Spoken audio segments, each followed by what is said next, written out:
Pourquoi se réveille-t-on souvent à 3 heures du matin? Bonne question. Eh bien, c'est qu'en fait, à 3 heures du matin, c'est une phase de transition. Vous savez qu'en début de nuit, avant minuit, et c'est pour ça que j'insiste toujours pour qu'on se couche à 23h ou minuit au plus tard, c'est que la phase de sommeil de cette période-là, elle est très riche en sommeil lent, profond, récupérateur, et plus les cycles d'1h30 vont se succéder, plus ce sommeil lent, profond, récupérateur va disparaître petit à petit et le sommeil va devenir de plus en plus superficiel. Et 3h du matin, c'est pile poil le moment où on passe d'un sommeil riche en sommeil profond à un sommeil plus superficiel. Ce qui fait que le réveil, il est beaucoup plus facile à se produire, surtout s'il y a un petit peu de bruit, surtout s'il fait un petit peu chaud dans la chambre. Bim! Voilà les yeux qui s'ouvrent. Et comme les yeux s'ouvrent, en temps normal, on devrait se réendormir très rapidement pour enchaîner sur le cycle suivant. Et c'est reparti pour des cycles d'1h30 jusqu'à 7h du matin. Mais chez certaines personnes, on n'arrive pas à se réendormir tout de suite. Et alors là, c'est terrible. Parce que le cerveau, eh bien, il va se mettre en mode automatique.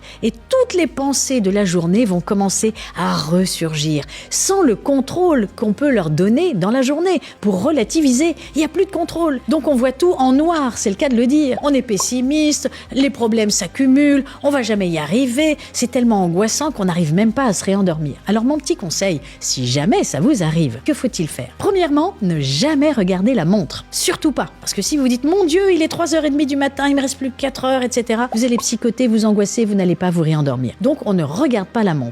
Deuxièmement, on n'allume surtout pas la lumière. Parce que là, bouh, vous allez écraser votre mélatonine et c'est parti pour 1h30 avant de vous réendormir. Par contre, vous fermez les yeux, vous respirez, vous inspirez et vous expirez plus longtemps que vous n'inspirez. Bref, vous recentrez sur votre respiration, vous vous calmez, vous pensez à un paysage qui vous apaise. Moi, par exemple, c'est la montagne, mais ça peut être la mer, ça peut être la campagne. Et petit à petit, hop, vous allez tomber dans les bras de Morphée de nouveau.